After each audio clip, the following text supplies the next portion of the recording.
Hey, salut les Goonies. Alors aujourd'hui, nous allons parler des magazines Disney en Espagne et au Portugal. Alors dans les commentaires, il y en a qui m'ont demandé pourquoi est-ce que je faisais cette série de vidéos où je vous parlais des magazines dans des langues finalement que je ne parle pas ou que vous ne parlez pas peut-être. Et quel était l'intérêt? Bah déjà, c'est ma chaîne et je fais ce que je veux. Et surtout, bah en fait, je trouve intéressant de voir quels sont les différents accès aux bandes dessinées Picsou, Mickey dans d'autres pays, parce que finalement, bah, ces magazines, nous, dans notre jeunesse, ils nous ont apporté plein de trucs, ils ont apporté une certaine culture, les articles qu'on peut voir dans Picsou Magazine, bah, ça nous a permis aussi d'apprendre des choses sur le cinéma, sur les jeux vidéo, etc. Et donc c'est des fois intéressant de voir bah, qu'est-ce qu'ils ont comme magazine. Est-ce qu'ils ont des articles dedans? Est-ce que c'est que de la BD? Est-ce que c'est de la BD italienne? Est-ce que c'est de la BD qui est liée au pays, enfin avec des auteurs du pays? Donc voilà, je trouve cette série intéressante, et j'espère que vous aussi. Et voilà, c'est juste pour répondre à ces quelques petits commentaires qui me posaient des questions sur cette série. Alors effectivement, je suis parti en Espagne cet été, et j'ai pu acquérir quelques magazines Mickey et Picsou qu'on a en Espagne. Je vous avoue que ça n'a pas été facile du tout, j'ai vraiment rien trouvé dans les magasins, dans les commerces du coin, là où j'étais en vacances. Et j'ai dû aller dans un magasin de jouets spécialisé. Alors j'y allais pas spécialement pour ça, j'allais plutôt pour acheter du G.I. Joe, des trucs comme ça. En tout cas j'ai fait une petite vidéo review des quelques petits jouets que j'ai trouvé. Et là j'ai trouvé effectivement du coup des magazines dans une caisse de vieux magazines.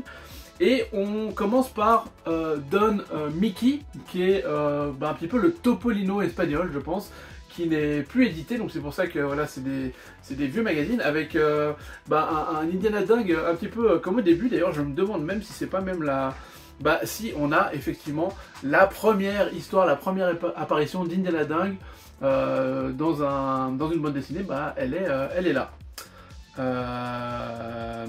Mickey, alors ça c'est Mickey et Goofy. Je vais pas prononcer parce que j'ai vraiment une prononciation de merde en espagnol. Mais voilà, les aventuriers du temple perdu. Voilà, on a des chouettes, sympathiques couvertures en espagnol. Ici, l'air à peu tout. Hop. Une très jolie Daisy que j'ai trouvé assez chouette. Puis je vous avoue, j'en ai commandé quelques-uns sur Vinted, voilà, pour avoir un petit peu de matière. Donc Don Mickey, c'est principalement de la bande dessinée. Alors celui-là il est un peu ancien, on le voit à la couleur de ses bandes dessinées. Et puis de ses pubs. Ah bah voilà, on a la pub pour le manuel des Castors Junior. On est à une époque où on n'a pas encore le nom des auteurs. Et marrant, on a même une histoire de petit loup qu'on peut retrouver dans le journal de Mickey chez nous. On a un article sur les Pink Floyd, les génies du rock. Ils ne sont plus édités actuellement en Espagne, à part un Don Mickey spécial, style comme les Mickey Parade spéciales qu'on peut avoir chez nous, mais j'en ai pas trouvé pour vous le montrer. J'ai aussi trouvé ces deux trucs assez cool qui sont des manuels des Castors Junior version espagnole. Alors là on a le 5e manuel des Castors Junior, et là on a la bibliothèque des Castors Junior. Mais vraisemblablement dans la bibliothèque on trouve un petit peu ce qu'on trouvait dans un manuel des Castors Junior classique comme chez nous. Mais surtout j'ai trouvé un truc que je n'ai trouvé nulle part en français, enfin en tout cas moi je le connais pas, c'est le manuel de Fantomiald, en espagnol le manuel des Patomas. Et c'est un peu comme un manuel des Castors Junior, voilà, avec plus de Fantomiald que de Castors. Mais voilà, c'est vraiment très cool, je suis content parce que ça voilà, je connaissais pas. Et par contre du coup il a la même couverture avant et arrière. Ça c'était pour le côté espagnol, et maintenant si on part du côté portugais, j'ai pu trouver Comics. Apparemment le Topolino portugais s'appelle Comics, avec une couverture qu'on connaît déjà, qu'on a eu par chez nous. Voilà cette couverture là, et celle-ci.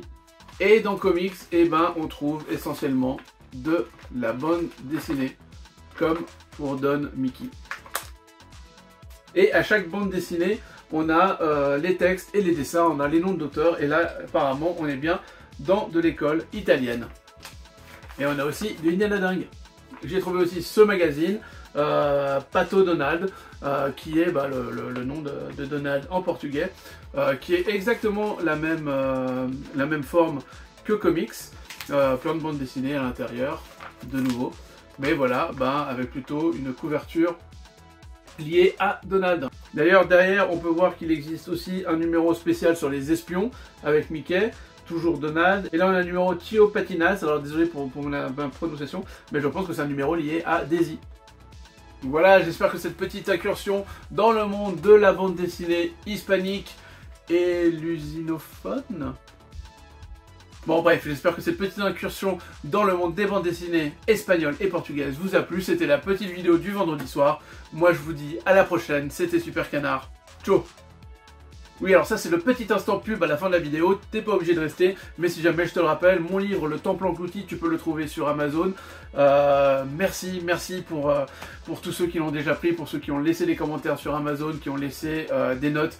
Vraiment, ça m'aide énormément. Merci quoi, il en part tous les jours et je trouve ça juste incroyable. Alors voilà, si vous ne l'avez pas encore obtenu, n'hésitez pas à vous le procurer sur Amazon, le lien est dans la description. Et puis bah, comme d'habitude, partagez la vidéo, abonnez-vous, clocher, machin, etc. Ciao.